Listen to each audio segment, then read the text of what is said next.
ਦੋਸਤੋ ਪੰਜਾਬੀ ਟ੍ਰਿਬਿਊਨ ਦੇ ਰੋਜ਼ਾਨਾ ਪ੍ਰੋਗਰਾਮ ਵੇਲੇ ਦੀ ਗੱਲ ਵਿੱਚ ਤੁਹਾਡਾ ਸਵਾਗਤ ਹੈ। ਮੈਂ ਆਤਿਸ਼ ਗੁਪਤਾ ਤੁਹਾਡੇ ਸਾਹਮਣੇ ਹਾਜ਼ਰ ਹਾਂ ਤੇ ਅੱਜ ਅਸੀਂ ਗੱਲ ਕਰਾਂਗੇ ਨੀਤੀ ਆਯੋਗ ਪੰਜਾਬ ਨੇ ਸੁਣਾਈ ਮਨ ਕੀ ਬਾਤ। ਸਾਡੇ ਨਾਲ ਇਸ ਬਾਰੇ ਗੱਲਬਾਤ ਕਰਨ ਲਈ ਵਿਸ਼ੇਸ਼ ਤੌਰ ਤੇ ਹਾਜ਼ਰ ਨੇ ਸਾਡੇ ਸੀਨੀਅਰ ਪੱਤਰਕਾਰ ਸ਼੍ਰੀ ਚਰਨਜੀਤ ਭੁੱਲਰ ਸਾਹਿਬ। ਭੁੱਲਰ ਸਾਹਿਬ ਤੁਹਾਡਾ ਬਹੁਤ ਬਹੁਤ ਸਵਾਗਤ ਹੈ ਜੀ। ਮਿਹਰਬਾਨੀ ਜੀ ਤੁਹਾਡੀ। ਚਰਨਜੀਤ ਜੀ, ਅੱਜ ਪ੍ਰਧਾਨ ਮੰਤਰੀ ਨਰਿੰਦਰ ਮੋਦੀ ਦੀ ਅਗਵਾਈ ਹੇਠ ਨੀਤੀ ਆਯੋਗ ਦੀ ਮੀਟਿੰਗ ਹੋ ਰਹੀ ਹੈ, ਜਿਸ ਦੇ ਵਿੱਚ ਦੋ ਸੂਬਿਆਂ ਨੂੰ ਛੱਡ ਕੇ ਸਾਰੇ ਸੂਬਿਆਂ ਦੇ ਮੁੱਖ ਮੰਤਰੀ ਹਿੱਸਾ ਲੈ ਰਹੇ ਨੇ।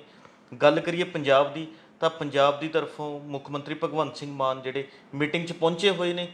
ਪਹਿਲਾਂ ਤਾਂ ਅਸੀਂ ਇਹੀ ਜਾਣਨਾ ਚਾਹਾਂਗੇ ਮੌਜੂਦਾ ਸਮੇਂ ਦੇ ਵਿੱਚ ਇਹ ਨੀਤੀ ਆਯੋਗ ਦੀ ਮੀਟਿੰਗ ਦਾ ਰੋਲ ਕੀ ਹੈ, ਕੀ ਕਿਰਦਾਰ ਰਹਿਣ ਵਾਲਾ ਹੈ ਤੇ ਇਸ ਮੀਟਿੰਗ ਦੇ ਕੀ ਸਾਰਥਕ ਨਤੀਜੇ ਰਹਿਣ ਦੀ ਸੰਭਾਵਨਾਵਾਂ ਤੁਹਾਨੂੰ ਲੱਗਦੀ ਹੈ? ਦੇਖੋ, ਰੋਲ ਤੋਂ ਪਹਿਲਾਂ ਆਪਾਂ ਨੀਤੀ ਆਯੋਗ ਦੀ ਜਿਹੜੀ ਅੱਜ ਗਵਰਨਿੰਗ ਕੌਂਸਲ ਦੀ ਮੀਟਿੰਗ ਹੋ ਰਹੀ ਹੈ, ਇਹ 7ਵੀਂ ਮੀਟਿੰਗ ਹੈ ਔਰ ਇਹਨਾਂ ਦੀ ਪਹਿਲੀ ਮੀਟਿੰਗ ਹੈ ਜਿਹੜੀ ਉਹ 2015 ਦੇ ਵਿੱਚ ਹੋਈ ਸੀ ਜੀ। ਤਕਰੀਬਨ 3 ਵਰ੍ਹਿਆਂ ਦੇ ਅਰਸੇ ਬਾਅਦ ਇਹ ਮੀਟਿੰਗ ਹੈ ਜਿਹੜੀ ਹੋ ਰਹੀ ਹੈ, ਜਿਹਦੀ ਅਗਵਾਈ ਪ੍ਰਧਾਨ ਮੰਤਰੀ ਨਰਿੰਦਰ ਮੋਦੀ ਕਰ ਰਹੇ ਨੇ, ਕਿਉਂਕਿ ਪਹਿਲਾਂ ਕੋਵਿਡ ਦੀ ਮਹਾਮਾਰੀ ਦੇ ਦੌਰਾਨ ਜੀ ਇਹ ਮੀਟਿੰਗਾਂ ਦਾ ਗੈਪ ਪਿਆ, ਮੀਟਿੰਗਾਂ ਨਹੀਂ ਹੋ ਸਕੀਆਂ ਅਤੇ ਲਾਸਟ ਮੀਟਿੰਗ ਹੈ ਜਿਹੜੀ ਜੂਨ 2019 ਦੇ ਵਿੱਚ ਹੋਈ ਸੀ। ਜੀ ਬਿਲਕੁਲ। ਅੱਜ ਦੀ ਜਿਹੜੀ ਮੀਟਿੰਗ ਚੱਲ ਰਹੀ ਹੈ ਦਿੱਲੀ ਦੇ ਵਿੱਚ ਇਸ ਵੇਲੇ, ਉਹਦਾ ਆਫੀਸ਼ੀਅਲੀ ਅਜੇ ਸਾਡੇ ਸਾਹਮਣੇ ਕੁਝ ਨਹੀਂ ਆਇਆ ਕਿ ਉਹਦੇ ਕੀ ਨਿਚੋੜ ਨਿਕਲੇ ਨੇ, ਕੀ ਸਿੱਟੇ ਨਿਕਲੇ ਨੇ, ਪਰ ਸਾਨੂੰ ਜਿੰਨਾ ਕੁ ਪਹਿਲਾਂ ਜਿਸ ਤਰ੍ਹਾਂ ਦਾ ਰੋਡ ਮੈਪ ਸਟੇਟਾਂ ਵੱਲੋਂ ਤਿਆਰ ਕੀਤਾ ਗਿਆ ਸੀ, ਆਪਣੇ ਜਿਹੜੇ ਡਿਮਾਂਡ ਚਾਰਟਰ ਤਿਆਰ ਕੀਤੇ ਗਏ ਸੀ, ਉਹਨਾਂ ਤੋਂ ਅਸੀਂ ਅੰਦਾਜ਼ੇ ਜ਼ਰੂਰ ਲਗਾ ਸਕਦੇ ਹੈਗੇ ਜੀ। ਆਤਿਸ਼, 2019 ਤੋਂ ਬਾਅਦ ਜਿਹੜੀ 2019 ਵਾਲੀ ਮੀਟਿੰਗ ਸੀਗੀ ਜੂਨ ਦੇ ਵਿੱਚ ਹੋਈ ਸੀ ਨੀਤੀ ਆਯੋਗ ਦੀ, ਉਹਦੇ ਵਿੱਚ ਪੰਜਾਬ ਦੀ ਤਰਫੋਂ ਮੁੱਖ ਮੰਤਰੀ ਕੈਪਟਨ ਅਮਰਿੰਦਰ ਸਿੰਘ ਨੇ ਜਿਹੜੀ ਸ਼ਮੂਲੀਅਤ ਨਹੀਂ ਕੀਤੀ ਸੀ ਜੀ। ਇਸ ਕਰਕੇ ਲਾਸਟ ਸ਼ਮੂਲੀਅਤ ਜਿਹੜੀ ਪੰਜਾਬ ਦੇ ਮੁੱਖ ਮੰਤਰੀ ਦੀ ਰਹੀ ਹੈ ਉਹ 2018 ਦੇ ਵਿੱਚ ਕਹਿ ਸਕਦੇ ਹੈਗੇ ਆ ਜੀ। ਤੇ 2018 ਤੋਂ ਬਾਅਦ ਅੱਜ ਪਹਿਲੀ ਵਾਰ ਹੈ ਕਿ ਪੰਜਾਬ ਦਾ ਮੁੱਖ ਮੰਤਰੀ ਵੀ ਜਿਹੜਾ ਇਸ ਮੀਟਿੰਗ ਦੇ ਵਿੱਚ ਪਾਰਟੀਸਪੇਟ ਹੈ ਜਿਹੜਾ ਉਹ ਕਰ ਰਿਹਾ ਹੈਗਾ। ਅੱਜ 29 ਸੂਬਿਆਂ ਦੇ ਵਿੱਚੋਂ 27 ਸਟੇਟਾਂ ਦੇ ਜਿਹੜੇ ਮੁੱਖ ਮੰਤਰੀ ਹੈ ਉਹ ਮੀਟਿੰਗ ਨੂੰ ਅਟੈਂਡ ਕਰ ਰਹੇ ਨੇ ਔਰ 2 ਸੂਬਿਆਂ ਦੇ ਮੁੱਖ ਮੰਤਰੀਆਂ ਨੇ ਜਿਨ੍ਹਾਂ ਦੇ ਵਿੱਚ ਇੱਕ KCR ਹੈ, ਤੇਲੰਗਾਨਾ ਦੇ ਮੁੱਖ ਮੰਤਰੀ ਜੀ। ਉਹਨਾਂ ਨੇ ਪਹਿਲਾਂ ਵੀ ਇੱਕ ਵਾਰ ਬਾਈਕਾਟ ਕੀਤਾ ਸੀ, ਉਹਨਾਂ ਨੇ ਇਸ ਮੀਟਿੰਗ ਦਾ ਬਾਈਕਾਟ ਕੀਤਾ ਹੈ। ਉਹਨਾਂ ਨੇ ਕਿਹਾ ਹੈ ਕਿ ਜਿਹੜਾ ਸੈਂਟਰ ਹੈ ਉਹ ਸਟੇਟਾਂ ਦੇ ਨਾਲ ਡਿਸਕ੍ਰਿਮੀਨੇਸ਼ਨ ਕਰਦਾ ਹੈ, ਚਾਹੇ ਪਲੈਨਿੰਗ ਦਾ ਇਸ਼ੂ ਹੋਵੇ, ਚਾਹੇ ਐਲੋਕੇਸ਼ਨ ਦਾ ਇਸ਼ੂ ਹੋਵੇ ਜੀ। ਚਾਹੇ ਪਾਲਿਸੀ ਦਾ ਇਸ਼ੂ ਹੋਵੇ, ਚਾਹੇ ਡਿਸਟ੍ਰੀਬਿਊਸ਼ਨ ਦਾ ਇਸ਼ੂ ਹੋਵੇ। ਇਸ ਤਰ੍ਹਾਂ ਬਿਹਾਰ ਦੇ ਮੁੱਖ ਮੰਤਰੀ ਨਿਤੀਸ਼ ਕੁਮਾਰ ਹੈ, ਉਹ ਵੀ ਅੱਜ ਇਸ ਮੀਟਿੰਗ ਦੇ ਵਿੱਚ ਨਹੀਂ ਆਏ। ਉਹਨਾਂ ਬਾਰੇ ਕਿਹਾ ਇਹ ਜਾ ਰਿਹਾ ਕਿ ਉਹਨਾਂ ਦੀ ਹੈਲਥ ਦੀ ਪ੍ਰੋਬਲਮਸ ਹੈਗੀਆਂ ਨੇ, ਪਰ ਇਹ ਤੋਂ ਇਲਾਵਾ ਜਿਹੜੀਆਂ ਪ੍ਰੋਬਲਮਸ ਹੋਰ ਵੀ ਨੇ ਉਹ ਇਹ ਵੀ ਨੇ ਕਿ NDA ਨਾਲ ਵੀ ਉਹਨਾਂ ਦੀ ਕੋਈ ਨਾ ਕੋਈ ਪ੍ਰੋਬਲਮ ਜਿਹੜੀ ਉੱਥੋਂ ਦੇ ਸਪੀਕਰ ਨੂੰ ਲੈ ਕੇ ਵੀ ਚੱਲ ਰਹੀ ਹੈ ਜੀ। ਉਹਨਾਂ ਦੀ ਵਿਦਨ ਪਾਰਟੀ ਵੀ ਚੱਲ ਰਹੀਆਂ ਨੇ, ਇਸ ਕਰਕੇ ਉਹਨਾਂ ਨੇ ਵੀ ਸ਼ਮੂਲੀਅਤ ਨਹੀਂ ਕੀਤੀ। ਬਾਕੀ 27 ਸਟੇਟਾਂ ਦੇ ਮੁੱਖ ਮੰਤਰੀ ਮੀਟਿੰਗ ਦੇ ਵਿੱਚ ਆਏ ਹੋਏ ਨੇ, ਭਾਗ ਲੈ ਰਹੇ ਨੇ ਔਰ ਇਹਨਾਂ ਨੂੰ 3 ਘੰਟੇ ਬੋਲਣ ਦਾ ਜਿਹੜਾ ਸਮਾਂ ਦਿੱਤਾ ਜਾਣਾ ਹੈ, ਜਿਹੜਾ ਕਿ ਬਹੁਤ ਘੱਟ ਹੈ। ਜਿਸ ਤਰ੍ਹਾਂ ਸਟੇਟਾਂ ਦੇ ਇਸ਼ੂ ਨੇ ਵੱਡੇ, ਜੀ, ਉਸ ਲਿਹਾਜ਼ ਨਾਲ ਇਹ ਟਾਈਮ ਹੈ ਜਿਹੜਾ ਉਹ ਹਰ ਮੁੱਖ ਮੰਤਰੀ ਨੂੰ ਵੰਡਿਆ ਹੋਇਆ 6 ਮਿੰਟ ਐਵਰੇਜ ਆਉਣਾ ਹੈਗਾ। ਇਸ ਤੋਂ ਪਹਿਲਾਂ ਆਤਿਸ਼, ਪੰਜਾਬ ਨੇ ਵੀ ਇੱਕ ਦਫਾ ਪਹਿਲਾਂ ਕੈਪਟਨ ਅਮਰਿੰਦਰ ਸਿੰਘ ਵਾਲੀ ਗੱਲ ਕੀਤੀ ਹੈ ਜੀ। ਜਿਸ ਟਾਈਮ ਇਹ ਸ਼ੁਰੂ ਦੇ ਵਿੱਚ 2015 ਦੇ ਵਿੱਚ ਨੀਤੀ ਆਯੋਗ ਬਣਿਆ ਸੀਗਾ ਅਤੇ ਉਸ ਟਾਈਮ ਜਿਹੜੀਆਂ ਨੌਨ BJP ਸਰਕਾਰ ਸੀਗੇ, ਗੌਰਮੈਂਟ ਸੀਗੀਆਂ, ਜਿਹਦੇ ਵਿੱਚ 9 ਸਟੇਟਾਂ ਦੇ ਵਿੱਚ ਕਾਂਗਰਸ ਦੀ ਸਰਕਾਰ ਸੀ ਔਰ ਉਹਨਾਂ ਤੋਂ ਇਲਾਵਾ ਮਮਤਾ ਬੈਨਰਜੀ ਨੇ ਔਰ ਜੈਲਲਤਾ ਨੇ ਜਿਹੜੀ ਪਹਿਲੀ ਮੀਟਿੰਗ ਹੋਈ ਸੀ ਨੀਤੀ ਆਯੋਗ ਦੀ ਗਵਰਨਿੰਗ ਕੌਂਸਲ ਦੀ, ਉਹਦਾ ਬਾਈਕਾਟ ਕੀਤਾ ਸੀ ਜੀ। ਉਸ ਤੋਂ ਬਾਅਦ ਅਗਲੀ ਮੀਟਿੰਗ ਸਮੂਥਲੀ 2 ਸਾਲ ਹੁੰਦੀ ਰਹੀ। ਫਿਰ 2018 ਦੇ ਵਿੱਚ ਆਂਧਰਾ ਪ੍ਰਦੇਸ਼ ਦੇ ਜਿਹੜੇ ਮੁੱਖ ਮੰਤਰੀ ਸੀ ਚੰਦਰਬਾਬੂ ਨਾਇਡੂ, ਉਹਨਾਂ ਨੇ ਇੱਕ ਐਫਰਟਸ ਕੀਤੀ ਸੀ। ਉਹਨਾਂ ਨੂੰ ਲੱਗਦਾ ਸੀ ਕਿ ਜਿੰਨੀਆਂ ਨੌਨ BJP ਚੀਫ ਮਿਨਿਸਟਰ ਹੈਗੇ ਨੇ ਉਹਨਾਂ ਨੂੰ ਇੱਕ ਪਲੇਟਫਾਰਮ 'ਤੇ ਇਕੱਠਾ ਕੀਤਾ ਜਾਵੇ, ਫੈਡਰਲਿਜ਼ਮ ਦੇ ਇਸ਼ੂ 'ਤੇ ਇੱਕ ਫਰੰਟ ਹੈ ਜਿਹੜਾ ਉਹ ਕਾਇਮ ਕੀਤਾ ਜਾਵੇ, ਪਰ ਉਹਨਾਂ ਦੀਆਂ ਕੋਸ਼ਿਸ਼ਾਂ ਨੂੰ ਉਸ ਟਾਈਮ ਹੈ ਜਿਹੜਾ ਬੂਰ ਨਹੀਂ ਸੀ ਪਿਆ। ਜੀ। ਜਦੋਂ ਹੁਣ ਆਪਾਂ ਲਾਸਟ ਮੀਟਿੰਗ ਦੀ ਕੈਪਟਨ ਅਮਰਿੰਦਰ ਸਿੰਘ ਜੀ ਦੇ ਵਿੱਚੋਂ ਗੈਰ ਹਾਜ਼ਰ ਰਹੇ ਸੀ, ਸਾਡੇ ਫਾਈਨਾਂਸ ਮਿਨਿਸਟਰ ਉਸ ਮੀਟਿੰਗ ਦੇ ਵਿੱਚ ਸੀ ਜਿਹਦੇ ਵਿੱਚ ਫਾਰਮਰਸ ਲਾਅ ਦਾ ਮੁੱਦਾ ਡਿਸਕਸ ਹੋਇਆ ਸੀ। ਬਿਲਕੁਲ। ਕਿਉਂਕਿ ਵੱਡਾ ਇਸ਼ੂ ਸੀ ਜੀ। ਪੰਜਾਬ ਦੇ ਵਿੱਚ। ਇਸ ਵਿਵਾਦ ਤੋਂ ਰੌਲਾ ਵੀ ਪਿਆ ਸੀ ਕਿ ਚੀਫ ਮਿਨਿਸਟਰ ਗੈਰ ਹਾਜ਼ਰ ਸਨ, ਕਿ ਸਾਡੇ ਫਾਈਨਾਂਸ ਮਿਨਿਸਟਰ ਨੇ ਉੱਥੇ ਕੋਈ ਆਪਣਾ ਮੂੰਹ ਨਹੀਂ ਸੀ ਖੋਲ੍ਹਿਆ। ਇਸ ਕਿਸਮ ਦੀ ਚਰਚਾ ਜਿਹੜੀ ਚੱਲਦੀ ਸੀ ਜਦੋਂ ਸਾਡਾ ਕਿਸਾਨ ਘੋਲ ਹੈ ਜਿਹੜਾ ਉਹ ਦਿੱਲੀ ਚੱਲ ਰਿਹਾ ਸੀਗਾ। ਜੀ ਬਿਲਕੁਲ। ਤਾਂ ਉਹਦੇ ਵਿੱਚ ਉਹ ਆਤਿਸ਼ ਇਕੱਲੇ ਅਮਰਿੰਦਰ ਸਿੰਘ ਤਾਂ ਚਲੋ ਆਪਣੀ ਨਲਾਇਕੀ ਸਮਝ ਲਓ ਸਟੇਟ ਦੀ ਕਿ ਉਹ ਨਹੀਂ ਪਾਰਟਿਸਿਪੇਟ ਕੀਤਾ, ਜਾਂ ਕੀ ਕਾਰਨ ਰਹੇ ਪਤਾ ਨਹੀਂ, ਪਰ ਉਦੋਂ ਮਮਤਾ ਬੈਨਰਜੀ ਨੇ ਵੀ ਉਹਦਾ ਜਿਹੜਾ ਬਾਈਕਾਟ ਹੈ ਉਸ ਮੀਟਿੰਗ ਦਾ ਕੀਤਾ ਸੀਗਾ। ਜੀ। ਤੇ ਇਸ ਮੀਟਿੰਗ ਦੇ ਵਿੱਚ ਇਕੱਲਾ ਜਿਹੜਾ ਆਪਾਂ ਬਾਈਕਾਟ ਵਾਲਾ ਸਟੇਟ ਹੈ ਉਹ ਇਕੱਲਾ ਤੇਲੰਗਾਨਾ ਰਹਿ ਗਿਆ ਹੈਗਾ। ਜੀ। ਪੰਜਾਬ ਇਹਦੇ ਵਿੱਚ ਵੱਧ ਚੜ੍ਹ ਕੇ ਹਿੱਸਾ ਲੈ ਰਿਹਾ। ਜਿਸ ਤਰ੍ਹਾਂ ਤੁਸੀਂ ਰੋਲ ਦੀ ਗੱਲ ਕੀਤੀ ਹੈਗੀ ਹੈ, ਦੇਖੋ ਨੀਤੀ ਆਯੋਗ ਹੈ ਜਦੋਂ ਐਨਡੀਏ ਦੀ ਸਰਕਾਰ ਬਣਦੀ ਹੈ 2014 ਦੇ ਵਿੱਚ, ਤਾਂ ਉਦੋਂ ਹੀ ਪ੍ਰਧਾਨ ਮੰਤਰੀ ਨਰਿੰਦਰ ਮੋਦੀ ਦੀ ਸਰਕਾਰ ਹੈ ਜਿਹੜੀ ਉਹ ਨੀਤੀ ਆਯੋਗ ਨੂੰ ਲੈ ਕੇ ਆਉਂਦੀ ਹੈ। ਉਸ ਤੋਂ ਪਹਿਲਾਂ ਪਲੈਨਿੰਗ ਕਮਿਸ਼ਨ ਸੀ, ਔਰ ਵੱਡੀ ਰਿਪਿਊਟਡ ਨੈਸ਼ਨਲ ਲੈਵਲ ਦੀ ਇੱਕ ਸਾਡੇ ਕੋਲੇ ਸੰਸਥਾ ਸੀ ਜੀ। ਔਰ ਬੜੀ ਵਧੀਆ ਵਰਕ ਕਰ ਰਹੀ ਸੀ, ਜਿਹਦੇ ਕੋਲ ਫਾਈਨੈਂਸ਼ੀਅਲ ਪਾਵਰਸ ਵੀ ਸੀਗੀਆਂ, ਜਿਹਦੇ ਕੋਲੇ ਡਿਸੀਜ਼ਨ ਮੇਕਿੰਗ ਦੀ ਵੀ ਪਾਵਰ ਸੀ। ਜੀ। ਪਰ ਉਸ ਨੂੰ ਤਬਦੀਲ ਕਰਕੇ ਉਸ ਟਾਈਮ ਤਾਂ ਆਤਿਸ਼ ਮਨਟੇਕ ਸਿੰਘ ਆਹਲੂਵਾਲੀਆ ਜਾਂ ਆਪਾਂ ਕਹਿ ਦਿੰਦੇ ਹਾਂ ਡਾਕਟਰ ਮਨਮੋਹਨ ਸਿੰਘ ਉਸ ਨਾਲ ਜੁੜੇ ਰਹੇ ਨੇ। ਜੀ ਬਿਲਕੁਲ। ਤਾਂ ਉਹ ਤਾਂ ਕੱਲੀ ਸਟੇਟ ਨੂੰ ਬੁਲਾ ਕੇ ਜਿਹੜਾ ਪਲੈਨਿੰਗ ਕਮਿਸ਼ਨ ਸੁਣਦਾ ਰਿਹਾ ਹੈਗਾ, ਉਹਨਾਂ ਦੀਆਂ ਕੀ ਡਿਮਾਂਡਸ ਹੈਗੀਆਂ ਨੇ, ਕੀ ਰਣਨੀਤੀਆਂ ਨੇ, ਕੀ ਚੁਣੌਤੀਆਂ ਨੇ, ਉਹਨਾਂ ਦੇ ਮੱਦੇਨਜ਼ਰ ਜਿਹੜੀ ਪਲੈਨਿੰਗ ਕਮਿਸ਼ਨ ਐਲੋਕੇਟ ਵੀ ਕਰਦਾ ਰਿਹਾ ਫੰਡਾਂ ਨੂੰ। ਜੀ। ਪਰ ਜਦੋਂ ਇਹਦੇ ਬਦਲ ਦੇ ਵਿੱਚ ਹੁਣ ਨਵੀਂ ਸਰਕਾਰ ਜਿਹੜੀ ਐਨਡੀਏ ਦੀ ਹੈਗੀ ਹੈ, ਇਹਨੇ 2015 ਵਿੱਚ ਨੀਤੀ ਆਯੋਗ ਲਿਆਂਦਾ, ਤਾਂ ਇਹਦੇ ਕੋਲ ਡਿਸੀਜ਼ਨ ਮੇਕਿੰਗ ਦੀ ਕੋਈ ਪਾਵਰ ਨਹੀਂ ਹੈਗੀ, ਇਹਦੇ ਕੋਈ ਫਾਈਨੈਂਸ਼ੀਅਲੀ ਪਾਵਰ ਨਹੀਂ ਹੈਗੀ ਹੈ। ਜੀ। ਇਹ ਤਾਂ ਇੱਕ ਤਰ੍ਹਾਂ ਆਪਾਂ ਇਹ ਕਹਿ ਸਕਦੇ ਹਾਂ ਕਿ ਇੱਕ ਐਡਵਾਈਜ਼ਰੀ ਬਾਡੀ ਹੈ ਜਿਹੜੀ ਉਹ ਬਣ ਕੇ ਰਹਿ ਗਿਆ ਹੈਗਾ।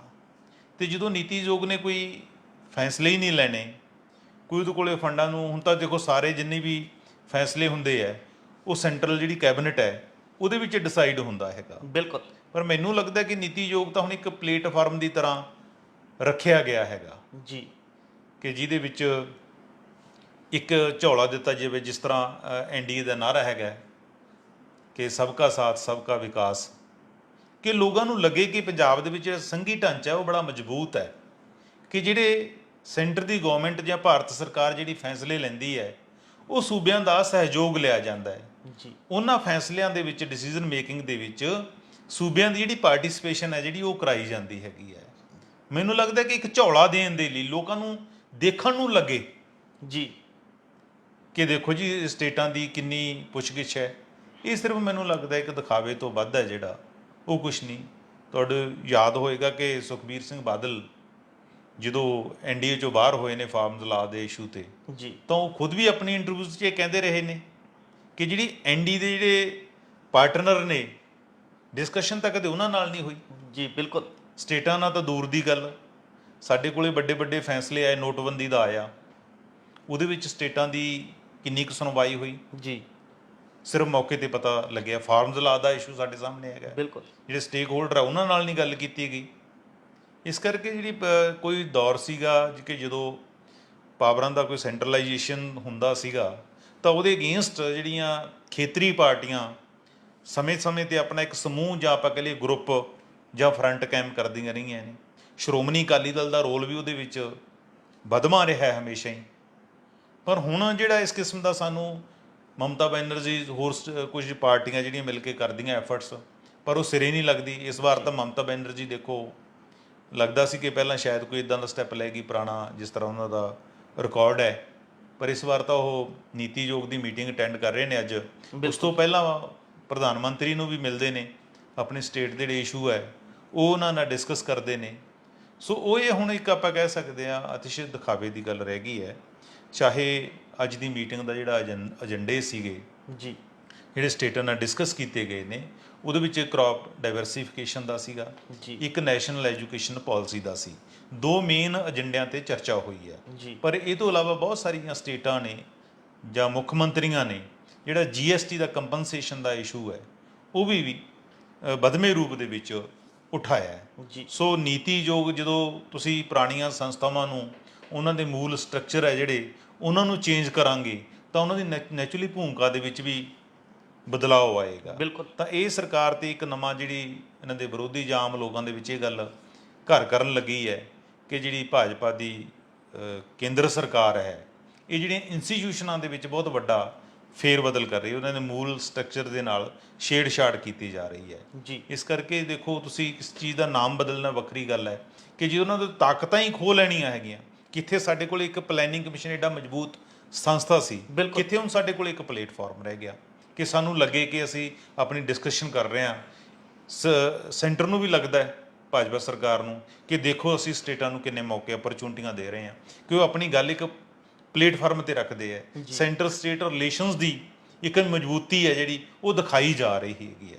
ਪਰ ਜਦੋਂ ਪ੍ਰੈਕਟੀਕਲ ਫੈਸਲਿਆਂ ਦੀ ਗੱਲ ਆਪਾਂ ਦੇਖਦੇ ਹਾਂ, ਪਿਛਲੇ ਸਮੇਂ 'ਚ ਜਿੰਨੇ ਵੀ ਫੈਸਲੇ ਹੋਏ ਆ, ਉਸੇ ਸਟੇਟਾਂ ਨੂੰ ਕਦੇ ਪੁੱਛਿਆ ਨਹੀਂ ਗਿਆ। ਜੀ ਚਰਨਜੀਤ ਜੀ, ਵੱਡਾ ਸਵਾਲ ਹੁਣ ਇਹ ਖੜਾ ਹੁੰਦਾ ਹੈ ਵੀ ਕਿ ਨੀਤੀ ਆਯੋਗ ਦੀ ਮੀਟਿੰਗ 'ਚ ਪੰਜਾਬ ਦੀ ਤਰਫੋਂ ਮੁੱਖ ਮੰਤਰੀ ਭਗਵੰਤ ਸਿੰਘ ਮਾਨ ਹਿੱਸਾ ਲੈ ਰਹੇ ਨੇ, ਜਿਨ੍ਹਾਂ ਨੇ ਆਪਣਾ ਇੱਕ ਡਿਮਾਂਡ ਚਾਰਟ ਸਭ ਦੇ ਸਾਹਮਣੇ ਰੱਖਿਆ ਵੀ ਹੈ। ਅਸੀਂ ਜਾਣਨਾ ਚਾਹਾਂਗੇ ਭਗਵੰਤ ਮਾਨ ਵੱਲੋਂ ਕਿਹੜੇ-ਕਿਹੜੇ ਮੁੱਦੇ ਜਿਹੜੇ ਨੇ ਇਹ ਆਯੋਗ ਦੀ ਮੀਟਿੰਗ 'ਚ ਚੁੱਕੇ ਗਏ ਨੇ। ਇਸ ਦੇ ਨਾਲ ਹੀ ਕੀ ਤੁਹਾਨੂੰ ਲੱਗਦਾ ਹੈ ਵੀ ਕਿ ਪੰਜਾਬ ਦੇ ਪੱਲੇ ਕੁਝ ਪਵੇਗਾ? ਦੇਖੋ, ਜਿਹੜੀ ਪੱਲੇ ਪੈਣ ਵਾਲੀ ਗੱਲ ਹੈ, ਉਹ ਤਾਂ ਅਸੀਂ ਜਿਹੜਾ ਨੀਤੀ ਆਯੋਗ ਦਾ ਪੋਲੀਟੀਕਲ ਹਿਸਟਰੀ ਹੈ, ਆਪਾਂ ਕਹਿ ਲਈਏ ਰਿਕਾਰਡ ਹੈ ਜਾਂ ਇਹਦਾ, ਜੀ ਉਹ ਤੋਂ ਅੰਦਾਜ਼ਾ ਲਾ ਸਕਦੇ ਹਾਂ ਕਿ ਕਿੰਨੇ ਕੁ ਮੁੱਦੇ ਪਿਛਲੇ ਸਮਿਆਂ ਦੇ ਵਿੱਚ ਡਿਸਕਸ਼ਨ ਹੋਈ ਹੈਗੀ ਹੈ। ਤੇ ਜਿਸ ਤਰ੍ਹਾਂ ਤੁਸੀਂ ਕਿਹਾ ਕਿ ਭਗਵੰਤ ਮਾਨ ਨੇ ਜਿਹੜਾ ਇੱਕ ਆਪਣੀ ਡਿਮਾਂਡ ਚਾਰਟਰ ਬਣਾਇਆ ਹੈਗਾ, ਉਹ ਬਿਲਕੁਲ ਸਟੇਟ ਗਵਰਨਮੈਂਟ ਨੇ ਤਿਆਰ ਕਰਨ ਦੇ ਵਿੱਚ ਲੱਗੇ ਹੋਏ ਸੀ ਪਿਛਲੇ 10-15 ਦਿਨਾਂ ਦੇ ਵਿੱਚੋਂ, ਕਿ ਕਿਹੜੇ-ਕਿਹੜੇ ਇਸ਼ੂ ਉੱਥੇ ਰੇਜ਼ ਕਰਨੇ ਹੈਗੇ ਨੇ। ਜਿਹਦੇ ਵਿੱਚ ਸਭ ਤੋਂ ਵੱਡਾ ਇਸ਼ੂ ਅੱਜ ਮੁੱਖ ਮੰਤਰੀ ਭਗਵੰਤ ਮਾਨ ਜਿਹੜੇ ਲੈ ਕੇ ਗਏ ਨੇ, ਉਹਦੇ ਵਿੱਚ ਕ੍ਰੌਪ ਡਾਈਵਰਸੀਫਿਕੇਸ਼ਨ ਦਾ ਹੀ ਹੈਗਾ, ਕਿਉਂਕਿ ਫਸਲੀ ਚੱਕਰ ਹੈ ਜਿਹੜਾ ਉਹ ਪੰਜਾਬ ਨੂੰ ਹੁਣ ਬਾਰਾਂ ਨਹੀਂ ਖਾਂਦਾ। ਜਿਸ ਤਰ੍ਹਾਂ ਸਾਡੀ ਸਟੇਟ ਗਵਰਨਮੈਂਟ ਹਮੇਸ਼ਾ ਪਾਣੀਆਂ ਦੇ ਬਚਾਉਣ ਦੀ ਗੱਲ ਕਰਦੀ ਹੈ, ਧਰਤੀ ਹੇਠਲੇ ਪਾਣੀ ਦੀ ਗੱਲ ਕਰਦੀ ਹੈ, ਜਾਂ ਨਾਲਿਆਂ ਦੇ ਦਰਿਆਵਾਂ ਦੇ ਗੰਧਲੇ ਹੋਏ ਪਾਣੀਆਂ ਦੀ ਗੱਲ ਕਰਦੀ ਹੈ। ਹੁਣ ਸਾਡੇ ਕੋਲੇ ਪਾਣੀ ਉਹਨਾਂ ਨਹੀਂ ਰਿਹਾ। ਅਸੀਂ ਚੌਲ ਹੈ, ਝੋਨਾ ਹੈ, ਝੋਨਾ ਸਾਡੀ ਫਸਲ ਨਹੀਂ, ਸਾਡੀ ਸਟੇਟ 'ਚ ਸਾਡੀ ਕੰਜ਼ੰਪਸ਼ਨ ਨਹੀਂ। ਅਸੀਂ ਲੋਕ ਚਾਵਲ ਤਾਂ ਖਾਂਦੇ ਨਹੀਂ, ਅਸੀਂ ਰੋਟੀ ਖਾਂਦੇ, ਪਰ ਅਸੀਂ ਦੂਜੀਆਂ ਸਟੇਟਾਂ ਨੂੰ ਭੇਜਦੇ ਹਾਂ ਸਾਰਾ ਚਾਵਲ, ਤੇ ਨੁਕਸਾਨ ਸਾਡਾ ਅਸੀਂ ਆਪਣਾ ਕਰ ਰਹੇ ਹੈਗੇ ਹਾਂ। ਸਾਡਾ ਵਾਤਾਵਰਨ ਪਲੀਤ ਹੋ ਰਿਹਾ, ਸਾਡੀ ਮਿੱਟੀ ਪਲੀਤ ਹੋ ਰਹੀ ਹੈ, ਪਾਣੀ ਪਲੀਤ ਹੋ ਰਹੇ ਨੇ। ਹੁਣ ਕਿੰਨੀਆਂ ਤਰ੍ਹਾਂ ਦੀਆਂ ਬਿਮਾਰੀਆਂ ਜਿਹੜੀਆਂ, ਜਾਂ ਪਰਾਲੀ ਦਾ ਇਸ਼ੂ ਆ ਜਾਂਦਾ, ਪੋਲੂਸ਼ਨ ਦਾ ਇਸ਼ੂ ਆ ਜਾਂਦਾ, ਉਹ ਅਸੀਂ ਸਹੇੜ ਰਹੇ ਹਾਂ। ਬਿਲਕੁਲ। ਪੇ ਤਾਂ ਸਟੇਟ ਗਵਰਨਮੈਂਟ ਕਰ ਰਹੀ ਹੈ, ਪਰ ਫਾਇਦਾ ਕਿਹਦਾ, ਕਿਸ ਨੂੰ ਹੋ ਰਿਹਾ? ਭਾਰਤ ਸਰਕਾਰ ਨੂੰ ਹੋ ਰਿਹਾ, ਜਾਂ ਪੂਰੇ ਦੇਸ਼ ਨੂੰ ਉਹਦਾ ਫਾਇਦਾ ਹੋ ਰਿਹਾ। ਇਸ ਕਰਕੇ ਪਹਿਲੀਆਂ ਸਰਕਾਰਾਂ ਨੇ ਵੀ ਕੋਈ ਜਿਹੜੇ ਆਪਾਂ ਸੰਜੀਦਾ ਐਫਰਟਸ ਕਰਨੇ ਹੁੰਦੇ ਆ ਕਿ ਇੱਕ ਸਟੇਟ ਤੁਹਾਡੀ ਇੱਕ ਫਸਲੀ ਚੱਕਰ 'ਚ ਫਸੀ ਹੋਈ ਹੈ, ਉਸ ਨੂੰ ਕਿਸ ਤਰ੍ਹਾਂ ਕੱਢਣਾ ਹੈ, ਉਸ ਤੋਂ ਬਾਹਰ ਕਰਨਾ ਹੈਗਾ, ਉਹਦੀ ਇੱਕ ਲੰਬੀ ਪਾਲਿਸੀ ਬਣਾਈ ਜਾਏਗੀ, ਇੱਕ ਪਲੈਨਿੰਗ ਕੀਤੀ ਜਾਵੇ। ਜੀ ਪਰ ਅੱਜ ਵੀ ਇਹਦੇ ਵਿੱਚ ਇਹਨਾਂ ਨੇ ਕਿਹਾ ਹੈਗਾ ਕਿ ਇਹਨਾਂ ਨੇ ਜਿਸ ਤਰ੍ਹਾਂ ਬਾਸਮਤੀ 'ਤੇ ਕਿਹਾ ਹੈਗਾ, ਜਾਂ ਆਪਾਂ ਕਹੀਏ ਮੱਕੀ 'ਤੇ MSP ਹੈ, ਪਰ ਉਸ ਭਾਅ ਨਾਲ ਵਿਕਦੀ ਨਹੀਂ, ਪ੍ਰੈਕਟੀਕਲ ਉਹਨੂੰ ਸ਼ੇਪ ਨਹੀਂ ਦਿੱਤੀ ਜਾਂਦੀ ਹੈਗੀ ਹੈ, ਉਹ 'ਤੇ ਮੰਗੀ ਹੈ। ਮੂੰਗੀ 'ਤੇ ਆਲਰੇਡੀ ਸੈਂਟਰ ਨੇ ਦੇ ਦਿੱਤੀ ਹੈਗੀ ਹੈ। ਇਸ ਤੋਂ ਇਲਾਵਾ ਜਿਹੜਾ GST ਦਾ ਕੰਪਨਸੇਸ਼ਨ ਹੈ, ਉਹਦੇ ਵਿੱਚ 5 ਸਾਲ ਦੇ ਵਾਧੇ ਦੀ ਜਿਹੜੀ ਮੰਗ ਹੈ ਉਹ ਕੀਤੀ ਜਾਣੀ ਹੈ। ਕਿਸਾਨਾਂ ਦਾ ਜਿਹੜਾ ਡੈਟ ਹੈ, ਉਹ ਡੈਟ ਵੇਵਰ ਲਈ ਜਿਹੜੀ ਉਹਦੇ ਅੱਗੇ ਰੱਖਿਆ ਜਾਣਾ ਸੈਂਟਰ ਦੇ। ਹੁਣ ਦੇਖਣਾ ਹੋਵੇਗਾ ਅਤਿਸ਼ ਕਿ ਸਾਡੀਆਂ ਮੰਗਾਂ ਜਿਹੜੀਆਂ ਇਹਨਾਂ 'ਚੋਂ ਕਿੰਨੀਆਂ ਕੁ ਪੂਰੀਆਂ ਹੁੰਦੀਆਂ ਨੇ। ਜਿਸ ਤਰ੍ਹਾਂ ਆਪਾਂ ਕਹਿੰਦੇ ਨੇ ਕਿ ਸਾਡਾ ਕੋਆਪਰੇਟਿਵ ਫੈਡਰਲਿਜ਼ਮ, ਤਾਂ ਆਪਣੇ ਪੰਜਾਬ ਦੇ ਲਿਹਾਜ਼ ਨਾਲ ਇਸ ਨੂੰ ਦੇਖੀਏ ਅਸੀਂ, ਤਾਂ ਪਿਛਲੇ ਦਿਨਾਂ 'ਚ ਜਿੰਨੇ ਫੈਸਲੇ ਹੋਏ ਨੇ, ਜਿਸ ਤਰ੍ਹਾਂ BBMB ਦੀ ਆਪਾਂ ਅਕਸਰ ਜ਼ਿਕਰ ਕਰਦੇ ਰਹੇ ਹਾਂ ਅਤਿਸ਼ ਇੱਥੇ, ਤਾਂ BBMB ਦੇ ਵਿੱਚ ਪੰਜਾਬ ਜਾਂ ਹਰਿਆਣਾ ਨੂੰ ਕਿਹੜਾ ਪਹਿਲਾਂ ਪੁੱਛਿਆ ਗਿਆ? ਪੰਜਾਬ ਨੂੰ ਤਾਂ ਉਦੋਂ ਪਤਾ ਲੱਗਦਾ ਜਦੋਂ ਚਿੱਠੀ ਆ ਜਾਂਦੀ ਹੈ ਕਿ ਤੁਹਾਡੀ ਹੁਣ ਸਥਾਈ ਪ੍ਰਤੀਨਿਧਤਾ ਨਹੀਂ ਰਹੇਗੀ। ਅਸੀਂ BSF ਦਾ ਜਿਹੜਾ ਅਧਿਕਾਰ ਖੇਤਰ ਹੈ, ਉਹ ਪੰਜਾਬ ਦੇ ਵਿੱਚ 50 ਕਿਲੋਮੀਟਰ ਕਰ ਦਿੱਤਾ। ਤਾਂ ਸਾਡੇ ਜਿਹੜੇ ਹੋਮ ਮਿਨਿਸਟਰ ਹੈ ਸੈਂਟਰ ਦੇ, ਉਹਨਾਂ ਨੇ ਕਦੇ ਪੰਜਾਬ ਨੂੰ ਹੋ ਸਕਦਾ ਸੱਦਿਆ ਹੋਵੇ ਜਾਂ ਨਾ ਸੱਦਿਆ ਹੋਵੇ। ਕਿ ਜਿੰਨਾ ਸਟੇਟਾਂ ਦੇ ਵਿੱਚ ਹੀ ਤੁਸੀਂ ਅਧਿਕਾਰ ਖੇਤਰ ਵਧਾਇਆ ਹੈ, ਕਿ ਉਹਨਾਂ ਦੇ ਸਟੇਟਾਂ ਦੀ ਪਹਿਲਾਂ ਰਾਏ ਲਈ ਗਈ ਹੈ, ਮਸ਼ਵਰਾ ਲਿਆ ਗਿਆ? ਜੇ ਲਿਆ ਗਿਆ ਹੁੰਦਾ ਤਾਂ ਫਿਰ ਇੰਨਾ ਰੌਲਾ ਨਹੀਂ ਪੈਣਾ। ਹੁਣ UT ਦੇ ਵਿੱਚ ਸਾਡਾ ਪੰਜਾਬ ਦਾ ਵੀ ਹੈ, ਹਰਿਆਣੇ ਦਾ ਵੀ ਰਾਈਟ ਹੈ 60-40 ਦੀ ਰੇਸ਼ੋ ਦੇ ਹਿਸਾਬ ਨਾਲ, ਪਰ ਜਦੋਂ ਸੈਂਟਰਲ ਰੂਲਸ ਲਾਗੂ ਕਰਨੇ ਆ, ਮੈਨੂੰ ਲੱਗਦਾ ਦੋਨਾਂ ਸਟੇਟਾਂ ਨੂੰ ਨਹੀਂ ਪੁੱਛਿਆ ਗਿਆ ਹੋਣਾ। ਤਾਂ ਜੇ ਅਸਲੀ ਭਾਵਨਾ ਸੀ ਕਿ ਨੀਤੀ ਆਯੋਗ ਦੇ ਜਿਹੜੇ ਇਹਦੀ ਰੈਲੇਵੈਂਸ ਬਣਾਉਣੀ ਹੈਗੀ ਹੈ, ਜਾਂ ਫੈਡਰਲਿਜ਼ਮ ਅਸਲੀ ਨਾਅਰਿਆਂ ਤੱਕ ਸੀਮਿਤ ਨਾ ਰਹੇ, ਅਸਲੀ ਰੂਪ 'ਚ ਇਹਨੂੰ ਹਕੀਕਤ ਦੇਣੀ ਹੈਗੀ ਹੈ, ਤਾਂ ਸਾਨੂੰ ਜਿਹੜੇ ਫੈਸਲੇ ਲੈਣ ਤੋਂ ਪਹਿਲਾਂ ਉਹਨਾਂ ਦੇ ਨਾਲ ਜੁੜੇ ਹੋਏ ਜਿਹੜੇ ਸਟੇਕ ਹੋਲਡਰਸ ਨੇ, ਉਹਨਾਂ ਨੂੰ ਵੀ ਇਹਦੇ ਵਿੱਚ ਇਨਵੋਲਵਮੈਂਟ ਹੈ ਜਿਹੜੀ ਉਹਨਾਂ ਦੀ ਕਰਨੀ ਪਏਗੀ। ਹੁਣ ਸੈਂਟਰਲ ਸਟੇਟ ਦੀਆਂ ਜਿੰਨੀਆਂ ਸੈਂਟਰਲ ਸ਼ੇਅਰਿੰਗ ਜਿਹੜੀਆਂ ਸਕੀਮਾਂ ਸੀ, ਸੈਂਟਰ ਦੀ ਸੀ ਔਰ ਸਟੇਟ ਦੀ ਹਿੱਸੇਦਾਰੀ ਵਾਲੀਆਂ ਸਕੀਮਾਂ ਨੇ, ਔਰ ਭਾਰਤ ਸਰਕਾਰ ਉਹਦੇ ਵਿੱਚ ਬਹੁਤ ਵੱਡੀ ਰਾਸ਼ੀ ਪੈਦਾ ਦਿੰਦੀ ਹੈਗੀ ਹੈ। ਆਤਿਸ਼ ਕੋਈ ਵੇਲਾ ਸੀ ਕਿ ਜਦੋਂ ਭਾਰਤ ਸਰਕਾਰ ਸਾਨੂੰ 90% ਦਿੰਦੀ ਸੀ ਰਾਸ਼ੀ, ਤੇ ਸਟੇਟ ਨੂੰ ਆਪਣਾ ਸ਼ੇਅਰ 10% ਪਾਉਣਾ ਪੈਂਦਾ ਸੀਗਾ। ਹੁਣ ਅੱਜ ਕੀ ਉਲਟ ਹੋ ਰਿਹਾ ਕਿ ਸਾਰੀਆਂ ਜਿੰਨੀਆਂ ਵੀ ਸੈਂਟਰ ਦੀਆਂ ਸਕੀਮਾਂ ਨੇ ਉਹ 60-40 ਦੀ ਰੇਸ਼ੋ ਕਰ ਦਿੱਤੀ ਹੈਗੀ ਉਹਦੇ ਵਿੱਚ। ਉਹ ਸਕਾਲਰਸ਼ਿਪ ਸਕੀਮ ਦਾ ਜਿਹਦਾ ਰੌਲਾ ਪਿਆ ਉਹਦੇ ਵਿੱਚ ਵੀ ਇਹੀ ਹੈ, 60-40 ਦੀ ਰੇਸ਼ੋ ਕਰਦੀ ਹੈ। ਐਗਰੀਕਲਚਰ ਦੀਆਂ ਜਿੰਨੀਆਂ ਸਕੀਮਾਂ 60-40 ਦੀ ਰੇਸ਼ੋ ਕਰਦੀ ਹੈ।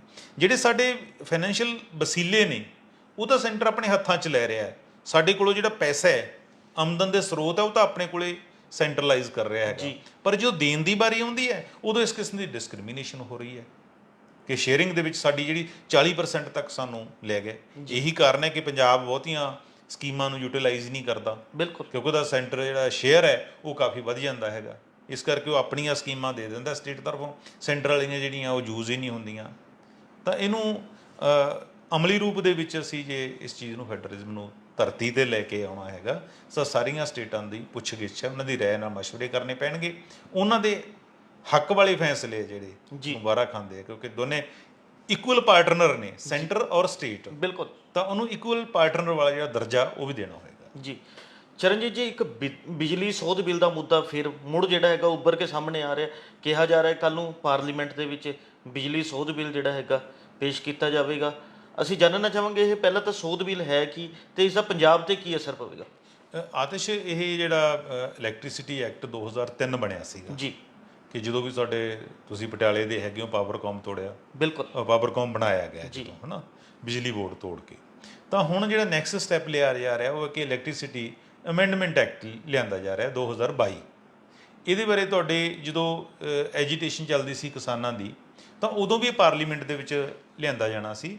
ਤਾਂ ਉਦੋਂ ਵੀ ਜਿਹੜੀਆਂ ਕਿਸਾਨਾਂ ਦੀਆਂ ਮੰਗਾਂ ਸੀ ਸੰਯੁਕਤ ਕਿਸਾਨ ਮੋਰਚੇ ਦੀਆਂ, ਉਹਦੇ ਵਿੱਚ ਇੱਕ ਡਿਮਾਂਡ ਇਹ ਵੀ ਸੀ ਜੀ ਆਤਿਸ਼, ਉਹਨਾਂ ਨੇ ਕਿਹਾ ਸੀ ਕਿ ਵੀ ਇਹਨੂੰ ਵੀ ਜਿਹੜਾ ਹੈਗਾ ਲਿਆਂਦਾ ਨਾ ਜਾਵੇ ਪਾਰਲੀਮੈਂਟ ਦੇ ਵਿੱਚ, ਇਹਨੂੰ ਪਾਸ ਨਾ ਕੀਤਾ ਜਾਵੇ ਜੀ, ਇਹਨੂੰ ਵੀ ਡੈਫਰ ਕੀਤਾ ਜਾਵੇ। ਪਰ ਹੁਣ ਇਸੇ ਸੈਸ਼ਨ ਦੇ ਵਿੱਚ ਜਿਹੜਾ ਕੇਂਦਰੀ ਬਿਜਲੀ ਮੰਤਰੀ ਆਰ.ਕੇ. ਸਿੰਘ ਹੈ, ਉਹਨਾਂ ਨੇ ਕਹਿ ਦਿੱਤਾ ਕਿ ਕੱਲ੍ਹ ਨੂੰ ਅਸੀਂ 8 ਅਗਸਤ ਨੂੰ ਇਹਨੂੰ ਲੈ ਕੇ ਆ ਰਹੇ ਹੈ ਜੀ। ਤਾਂ ਜਿਸ ਤਰ੍ਹਾਂ ਪਹਿਲੇ ਇਲੈਕਟ੍ਰਿਸਿਟੀ ਐਕਟ ਤੋਂ ਬਾਅਦ ਜਿਵੇਂ ਆਪਾਂ ਕਹ ਲਈਏ ਕਿ ਪਾਵਰਕੌਮ ਦੀ ਹੁਣ ਜਨਰੇਸ਼ਨ ਹੈ ਜਿਹੜੀ ਥਰਮਲ ਹੈ ਪ੍ਰਾਈਵੇਟ ਲੱਗੇ, ਉਹਨਾਂ ਲਈ ਰਾਹ ਪੱਧਰਾ ਹੋ ਗਿਆ ਸੀ, ਕਿਉਂਕਿ ਪਹਿਲਾਂ ਤਾਂ ਪਬਲਿਕ ਸੈਕਟਰ ਦੇ ਜਿਹੜੇ ਸਾਡੇ ਪੰਜਾਬ ਦੇ ਵਿੱਚ ਤਾਪ ਬਿਜਲੀ ਘਰ ਹੈਗੇ ਨੇ ਜੀ। ਹੁਣ ਇਹਦੇ ਜੇ ਇਹ ਗੱਲ ਸਿਰੇ ਲੱਗਦੀ ਹੈਗੀ ਆਤਿਸ਼, ਤਾਂ ਇਹਦੇ ਨਾਲ ਜਿਹੜੀਆਂ ਡਿਸਟ੍ਰੀਬਿਊਸ਼ਨ ਦਾ ਕੰਮ ਹੈ ਉਹ ਵੀ ਨਿੱਜੀ ਹੱਥਾਂ ਦੇ ਵਿੱਚ ਚਲਾ ਜਾਏਗਾ, ਉਹਦੇ ਲਈ ਵੀ ਨਿੱਜੀ ਰਾਹ ਖੋਲ੍ਹ ਦਿੱਤੇ ਜਾਣਗੇ। ਤਾਂ ਉਹਦੇ ਵਿੱਚ ਲੌਜਿਕ ਭਾਰਤ ਸਰਕਾਰ ਦਾ ਇਹੀ ਹੈ ਕਿ ਜਿਹਦੇ ਨਿੱਜੀ ਕੰਪਨੀਆਂ ਆਉਣਗੀਆਂ ਤਾਂ ਤੁਹਾਡਾ ਕੰਪੀਟੀਸ਼ਨ ਵਧੇਗਾ ਤਾਂ ਉਹਦੇ ਵਿੱਚ ਇੰਪਰੂਵਮੈਂਟ ਜ਼ਿਆਦਾ ਹੋਏਗੀ ਜੀ। ਪਰ ਪੰਜਾਬ ਦੇ ਲੋਕ ਤਾਂ ਚਾਹੁੰਦੇ ਨੇ ਕਿ ਸਾਨੂੰ ਇੱਕ ਟਿਕਾਊ ਔਰ ਸਸਤੀ ਬਿਜਲੀ ਮਿਲੇ। ਉਹਨਾਂ ਨੇ ਕੰਪੀਟੀਸ਼ਨ ਤੋਂ ਕੀ ਲੈਣਾ ਹੈਗਾ। ਤੇ ਨਾਲੇ ਫਿਰ ਆਤਿਸ਼ ਇਹ ਵੀ ਹੋ ਜਾਣਾ ਹੈਗਾ ਨਾ ਕਿ ਜਦੋਂ ਡਿਸਟ੍ਰੀਬਿਊਸ਼ਨ ਕੰਪਨੀਆਂ, ਉਹ ਐਂ ਤਾਂ ਹੈ ਨਹੀਂ ਕਿ ਸਮੁੱਚਾ ਪੰਜਾਬ ਹੈ ਜਿਹੜਾ ਡਿਸਟ੍ਰੀਬਿਊਸ਼ਨ ਦਾ ਕੰਮ ਪ੍ਰਾਈਵੇਟ ਕੰਪਨੀ ਇੱਕ ਨੂੰ ਦੇ ਦੇਣਾ ਜੀ। ਉਹਨਾਂ ਨੇ ਅਲੱਗ-ਅਲੱਗ ਸ਼ਹਿਰਾਂ ਦੇ ਬੇਸ 'ਤੇ ਲੈਣਾ। ਉਹਨਾਂ ਨੂੰ ਲੱਗਦਾ ਕਿ ਪਟਿਆਲਾ ਸ਼ਹਿਰ ਦੇ ਵਿੱਚ ਬਿਜਲੀ ਚੋਰੀ ਬਿਲਕੁਲ ਨਹੀਂ ਹੁੰਦੀ, ਜਾਂ ਰੈਵਨਿਊ ਜਿੱਥੋਂ ਵੱਧ ਜਨਰੇਟ ਹੁੰਦਾ ਹੈਗਾ, ਜਾਂ ਲੁਧਿਆਣਾ ਹੈਗਾ, ਉਹ ਤਾਂ ਕੰਪਨੀਆਂ ਆਪ ਲੈ ਲੈਣਗੀਆਂ। ਜਿਹੜੇ ਹਲਕਿਆਂ 'ਚ ਬਿਜਲੀ ਚੋਰੀ, ਜਿਵੇਂ ਆਪਾਂ ਕਹਿ ਦਿੰਦੇ ਹਾਂ ਕਿ ਉਧਰ ਬਾਰਡਰਸ ਏਰੀਏ ਦੇ ਵਿੱਚ ਕੁਝ ਹੈਗੇ ਨੇ ਸਰਕਲ ਜਾਂ ਸਬ ਡਿਵੀਜ਼ਨਾਂ ਜਿੱਥੇ ਬਿਜਲੀ ਚੋਰੀ 80% ਤੱਕ ਹੈਗੀ ਹੈ, ਉਹ ਕਹਿ ਦੇਣਗੇ ਇਹ ਪਾਵਰਕੌਮ ਰੱਖ ਲਿਆ ਆਪਣੇ ਕੋਲੇ। ਕਹਿਣ ਤੋਂ ਭਾਵ ਕਿ ਮਲਾਈ ਤਾਂ ਖੁਦ ਖਾਣਾ ਸ਼ੁਰੂ ਕਰ ਦੇਣਗੇ, ਬਿਲਕੁਲ, ਹੈ ਨਾ। ਤੇ ਬਾਕੀ ਨਿੱਜੀ ਕੰਪਨੀਆਂ ਤੁਹਾਨੂੰ ਆਪਾਂ ਦੇਖ ਹੀ ਲਿਆ, ਜਿਵੇਂ ਹੁਣ ਪਿੱਛੇ ਕੋਲੇ ਦਾ ਰੌਲਾ ਪਿਆ ਸੀਗਾ ਤੇ ਸਾਨੂੰ ਉੱਥੋਂ ਟਾਟਾ ਮੁਦਰਾ ਪ੍ਰੋਜੈਕਟ ਤੋਂ ਜਿਹੜੀ ਮਿਲਦੀ ਹੈ ਬਿਜਲੀ, 25 ਸਾਲ ਦਾ ਅਸੀਂ ਐਗਰੀਮੈਂਟ ਕੀਤਾ ਹੋਇਆ, ਇੰਪੋਰਟਡ ਕੋਲ 'ਤੇ ਚੱਲਦਾ ਹੈਗਾ।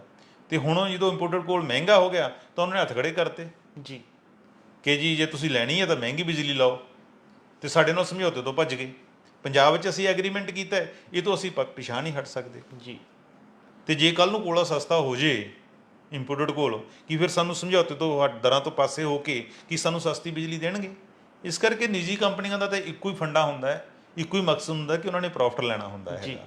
ਇਸ ਤਰ੍ਹਾਂ ਹੀ ਸਬਸਿਡੀ ਜਦੋਂ ਅਗਰ ਇਹ ਐਕਟ ਬਣ ਜਾਂਦਾ ਹੈਗਾ ਤਾਂ ਸਬਸਿਡੀ ਫਿਰ ਅਸੀਂ ਲਟਕਾ ਕੇ ਨਹੀਂ ਰੱਖ ਸਕਾਂਗੇ। ਬਿਲਕੁਲ, ਜੇ ਅਸੀਂ ਸਬਸਿਡੀ ਹੁਣ ਸਾਡੀ ਤਾਂ ਜਿਵੇਂ ਆਪਾਂ ਕਹਿੰਦੇ ਹਾਂ ਕਿ ਹੁਣ ਵੀ 7,000 ਕਰੋੜ ਤੋਂ ਵੱਧ ਸਬਸਿਡੀ ਪੰਜਾਬ ਸਰਕਾਰ ਵੱਲ ਖੜੀ ਹੈਗੀ ਆ, ਫਿਰ ਵਿਦ ਇੰਟਰਸਟ ਹੈ ਜਿਹੜੀ ਸੂਬਾ ਸਰਕਾਰ ਨੂੰ ਉਹ ਦੇਣੀ ਹੋਏਗੀ।